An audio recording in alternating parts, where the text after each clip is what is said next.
Morning বন্ধুরা, কেমন আছো তোমরা? আশা করছি বেশ আছো। তোমাদের আশীর্বাদ এবং ভালোবাসাতে আমিও বেশ আছি। তো আজকে সকাল সকাল উঠেছি, ব্রাশ করেছি, ঘরে মোটামুটি বিছনা করেছি, ঘরটা ঝাড় দিয়ে ঘর মুছে দিয়েছি।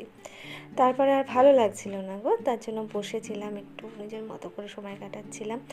আর কি বলো তো, ঠান্ডা তো, ঠান্ডাটা বেশ ভালোই পড়েছে আর কি। তো ভাবলাম একটু সকাল সকাল একটু চুল টুল বেঁধে একটু ফ্রেশ হই, কারণ এই ঠান্ডায় না ভালোও লাগে না গো, মানে কাজকর্ম করতে এক একদিন।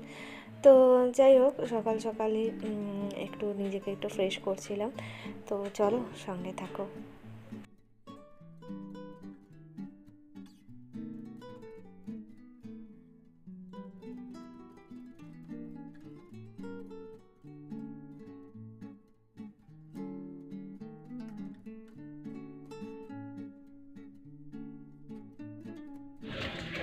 তো চলে এলাম উপরে বন্ধুরা।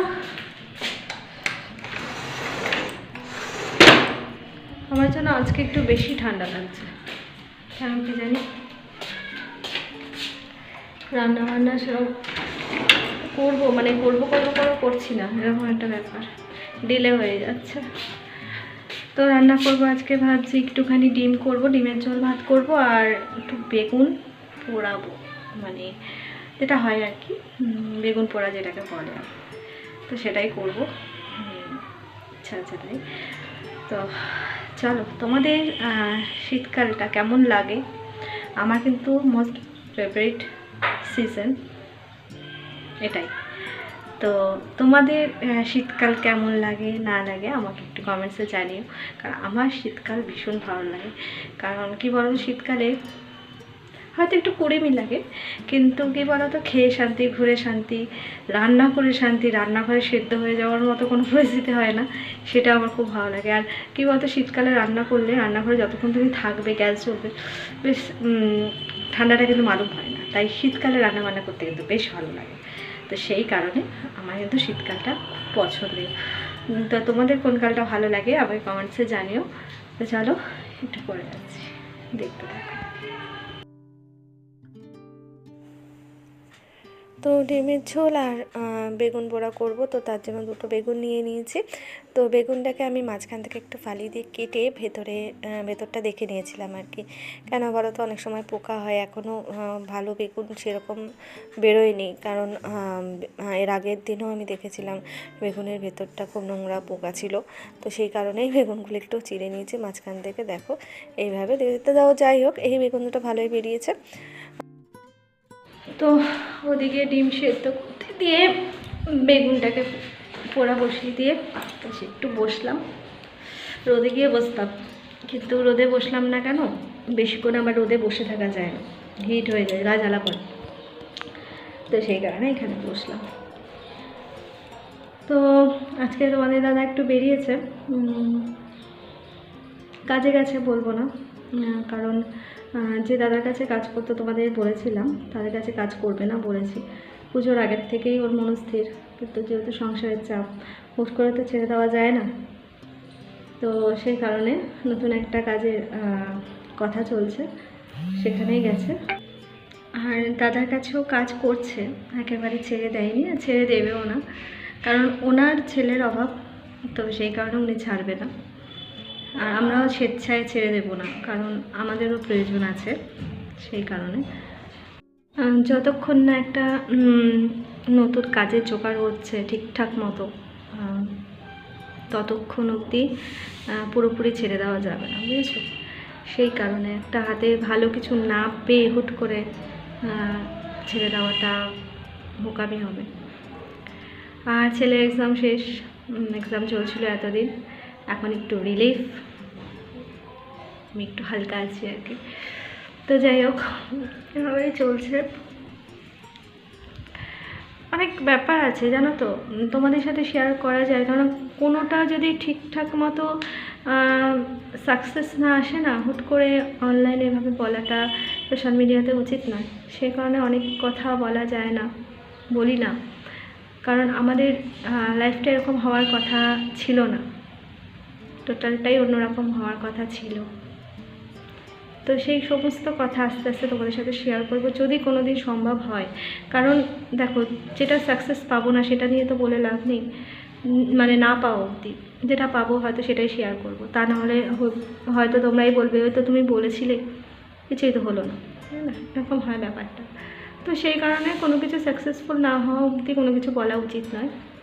আমার দাদা যেভাবে চলছে চলুক, ও করছে, চেষ্টা তো করছে, না খাইয়ে তো রাখেনি, এটা হলো ব্যাপার। হ্যাঁ, আরেকটু বেটার হলে হয়তো একটু ভালো হতো, এটাই স্বাভাবিক।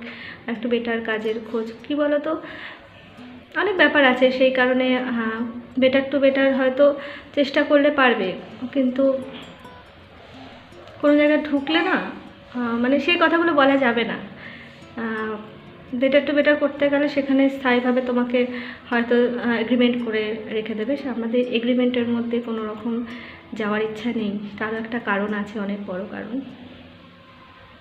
সেটা তোমাদের সঙ্গে যদি সাকসেস হই তো তবেই জানাবো, তা নাহলে আর হয়তো বলা হবে না, ঠিক আছে? এরকমই ব্যাপারটা। এগ্রিমেন্ট করে কোনো কাজে ভালো জায়গায় গেলে এগ্রিমেন্ট নেবেই, যে কোনো ভালো কোম্পানিতে ঢুকলে পরে এগ্রিমেন্ট করেই নেয়। তো সেই কারণেই দেখা যাক কতটা কী হয়। ঈশ্বরের কৃপা না খেয়ে দিয়ে নেই, আর চলছে তোমাদের আশীর্বাদে চলছে, বড়দের আশীর্বাদে চলছে, চলে যাবে, ঠিক আছে? তো চলো আবার একটু পরে আসবো, অনেক গল্প করলাম।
বেগুন পোড়া মাখার জন্য আমি এখানে পেঁয়াজ আর শুকনো লঙ্কা ভেজে নিয়েছিলাম, তো সেটাই সুন্দর করে এখানে মেখে নেব আর কি।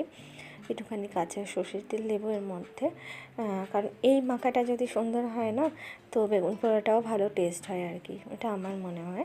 তো একসাথে দিয়ে বেগুনের মধ্যে দিয়ে মাখা যেত, বাট আমি ওভাবে মাখি না, আমি একটু আলাদা করে এটাকে এরকমভাবে মেখে নিই। তো এটাতে না টেস্টটা আরও ভালো হয় আর কি। আর দেখবে হাতে রান্না বা হাতে মাখার যে জিনিসগুলো হয় না, সেগুলো যদি নিজের মতো করে এভাবে হাতে মেখে করা হয়, মানে সেটা বেশি টেস্ট, জানো তো। তো যাই হোক, আমি এভাবেই করে থাকি।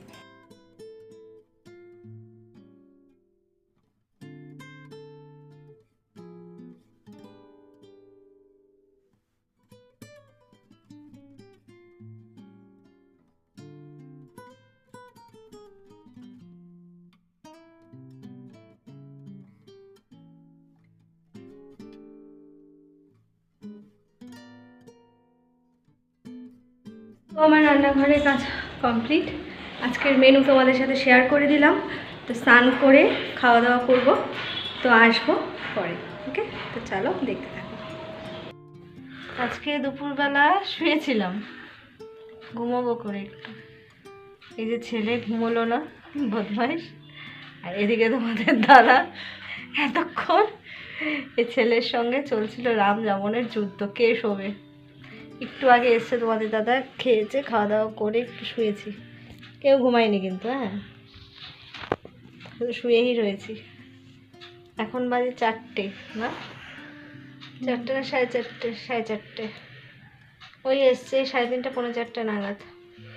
এসে খাওয়া দাওয়া করে একটু শুয়েছি, এই ছ্যাবলামি চলছে, হাওসি দিচ্ছে। এখন যদি ঘুমাও না, দেখো আমাদের ঘুমটা নষ্ট করলে, আর এখন ঘুমাবে। চলো, এই আর কি ফাজলামি চলছে। আজকের ভিডিওটা আমি এত অবধি রাখছি।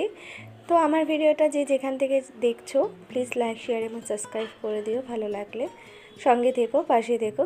তো আজকের মতো এই ভিডিওটা এত অবধি রইল। চলে আসবো অন্য কোনো দিন নতুন একটা ভিডিওর সাথে। তো ততক্ষণ অবধি টাটা।